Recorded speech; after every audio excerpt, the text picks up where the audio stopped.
ఇలా చూడండి జమీందారమ్మా, చాలా సేపు అయింది కదా, స్నానం చేసిన చాలు, బయటికి రండి. కాసేపు మాట్లాడకుండా ఉంటావా?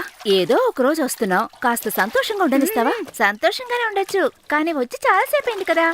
మిమ్మల్ని వెతుక్కుంటూ జమీందారు వచ్చేసేస్తారేమో.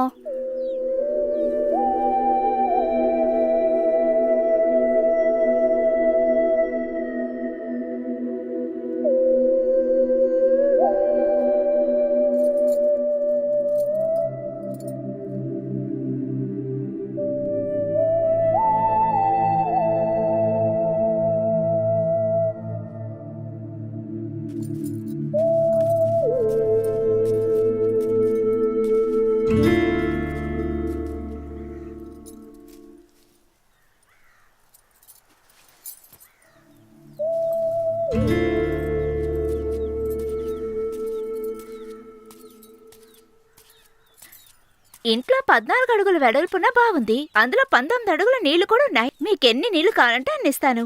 ఇంకెప్పుడు మనం ఇక్కడికి రావద్దు, సరేనా? జమీందారమ్మా, ఎక్కడికి వెళ్తున్నారు?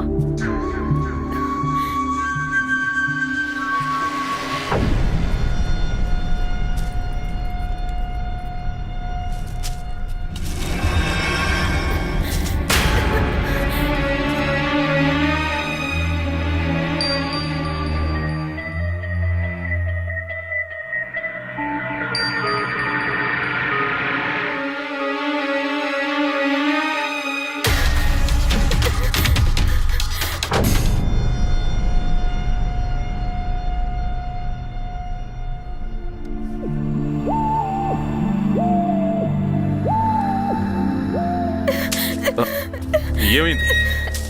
జమీందారమ్మా, జమీందారమ్మా, ఎందు చెప్పు. ఆ గుడిసె లోపలికి ఆవిడ.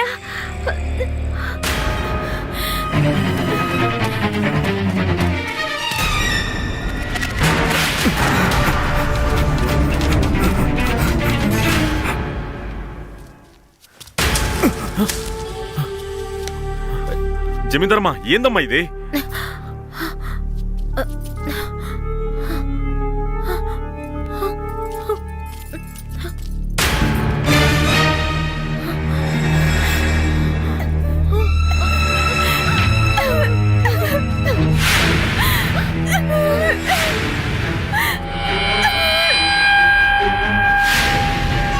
జమీందార్ కాళ్ళ మీద పడి క్షమించమని అడుగు. జమీందార్ గారు, నన్ను క్షమించండి. నిన్ను ఏమైంది? ఏమైంది? జమీందారమ్మా, ఎంత పని చేశారు? ప్రభా,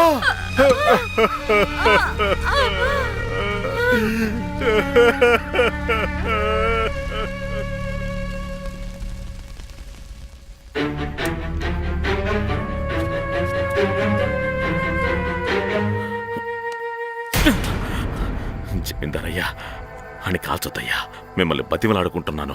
కావాలంటే మీ కాళ్ళు పట్టుకుంటానయ్యా. నా సకల శక్తుల్ని ఉపయోగించి వాడిని శపిస్తున్నాను. రాబోయే 90 రోజుల్లో వాడి ఒంటి నిండా పుళ్ళు వచ్చి కుళ్ళిపోయి సస్తాడు. దీన్ని అయ్యప్పన్ కొండ నుంచి నాగప్పన్ నాకు ఇచ్చాడు. ఇది నీకు ఉపయోగపడది, తీసుకో.